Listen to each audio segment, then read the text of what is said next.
tegese karep kakati sajroning wak rutama warga sayo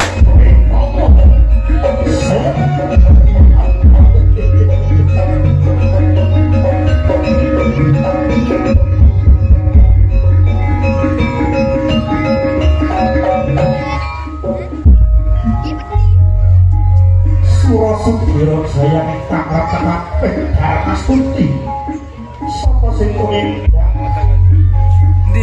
pemendak ngaturaku sapa sing tumindak ala bakal karo wangi sirama sirmai mergo pataki yang pedhot saksondo gawono minangka tiyang liput para sakdoka satriya ibawa Jaya Wijayanti wis kene sampe ana